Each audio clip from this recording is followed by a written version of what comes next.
All right, hi everybody. This is Mr. Kyle again, and we're going to take a break from the crocodiles and the alligators for a second, and we're going to learn about tortoises.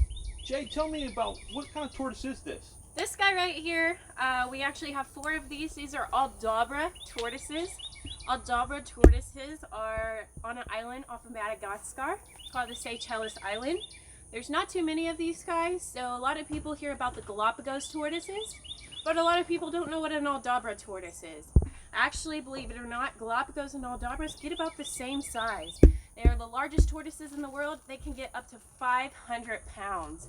So this guy here is only 8 years old.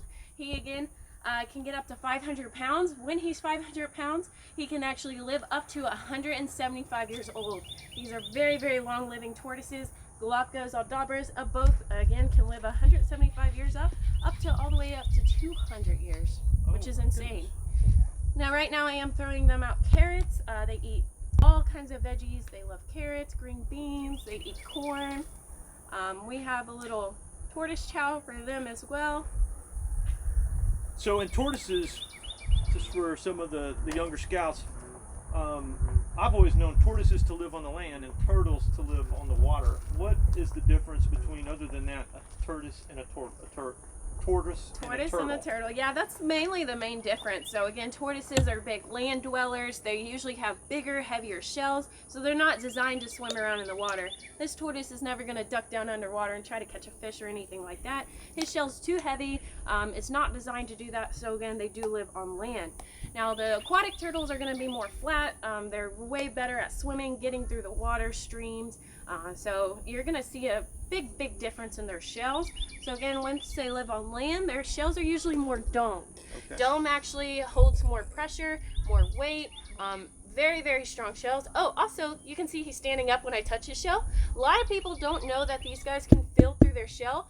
Every tap on this guy's shell, he feels all of that, and he's just standing up higher and higher and higher. What it feels like when I'm touching this tortoise's shell, rub your knee. When you rub your knee, that's actually about the same sensation that this guy gets on his shell. We have about the same number of nerve endings in our kneecaps that these guys have in their shell. So this top part of his shell is a carapace, the bottom is a plastron, but this is his spine and ribs connected together. So one of the main questions I get over any turtle and tortoise is, can they leave their shell? And no, they cannot. So their shell is their spine and ribs. We don't leave our spine and ribs. He's not going to leave his spine or ribs either. You want to try to feed him a carrot? Sure, just throw it in front of him. Or you can try to hand feed him. Okay. Here we go. There we go. You want it?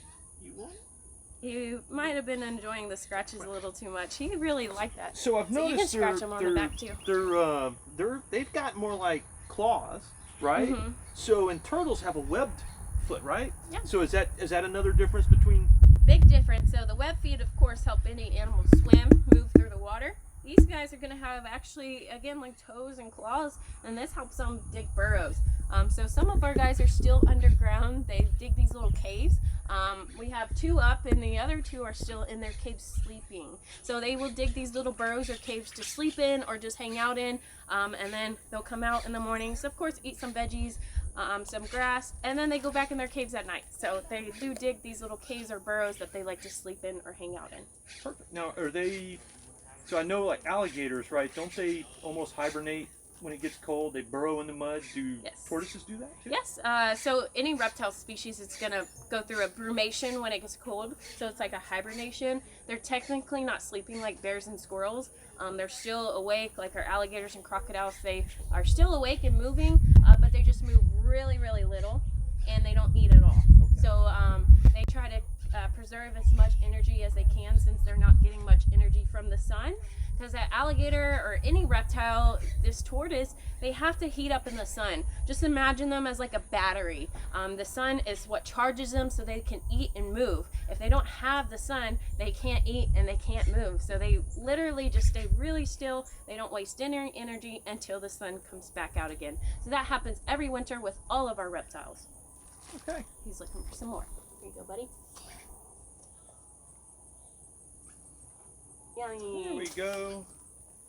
Good job, Mr. Tortoise. So we thank you for talking to us about tortoises. Can we go check out some crocodiles? Sure thing. Let's do it. Awesome.